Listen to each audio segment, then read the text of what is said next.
Welcome to English Podcast. From Speak English with Ease. Hello, everyone, and welcome back to Speak English with Ease, the place where English feels calm, natural, and useful in real life. I'm Ava. And I'm Noah. Hello, everyone. We're really happy you're here today. Noah, let me ask you something. Uh-oh. Okay. What is it? When was the last time you said no to someone? Honestly, I don't remember. Exactly. And that's the problem. Wait, why is that a problem? I'm just trying to be nice. Being nice is good, but if you never disagree, people might start making decisions for you. Making decisions for me? That sounds dangerous. It is. And you're not alone, Noah.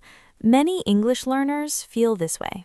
That's true. In my own language, I can disagree easily, but in English, I freeze. Exactly.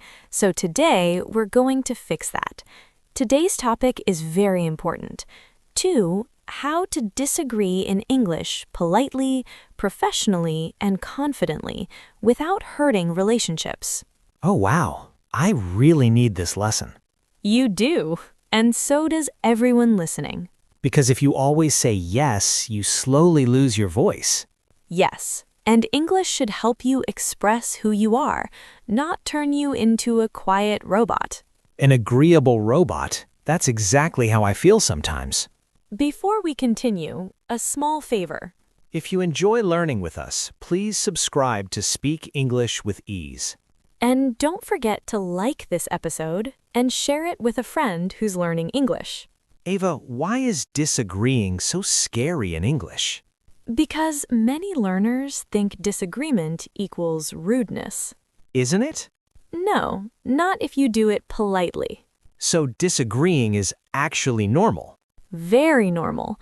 In fact, never disagreeing can seem dishonest. Wow, I never thought about it that way. Let's start with soft disagreement. Soft, like gentle English.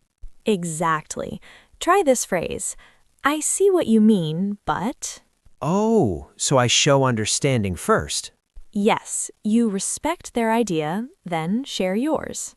Let me try, I see what you mean, but I think we should wait. Perfect. Another one is, that's a good point, however... That sounds polite and smart. It is. And if you want to be extra gentle, say, I'm not sure I agree. Oh, that feels much safer than you're wrong. Exactly. But Noah, here's something very important. What is it? It's not only what you say, it's how you say it. You mean my voice? Yes, your tone, your face, your body language. So if I sound angry, even polite words can sound rude. Exactly. A calm voice and a small smile help a lot. Okay, what if I need to be more direct? Then you can say, I have to disagree with you on that. That sounds serious, but respectful. Yes. Another good one is, actually, I think differently. I like actually, firm but calm. Now, let me teach you a powerful trick. Oh, I like tricks. It's called the sandwich method. Please tell me this involves food. Sadly, no. It's positive, then concern, then positive. Ah, like a real sandwich. Exactly.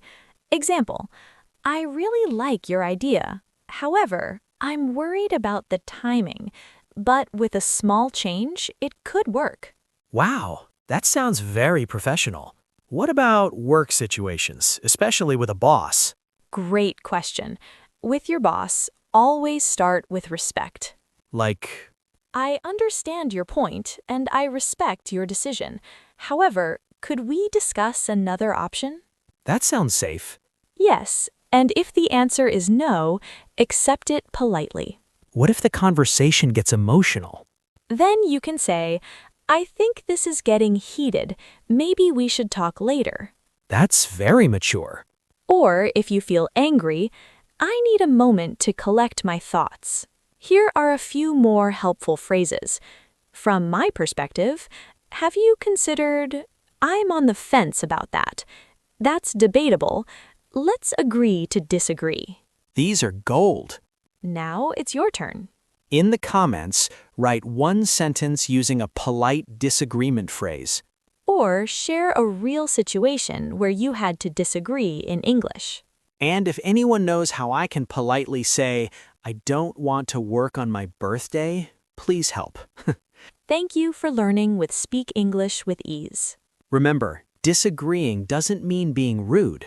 It means being honest, confident, and respectful. See you in the next episode. Bye, everyone.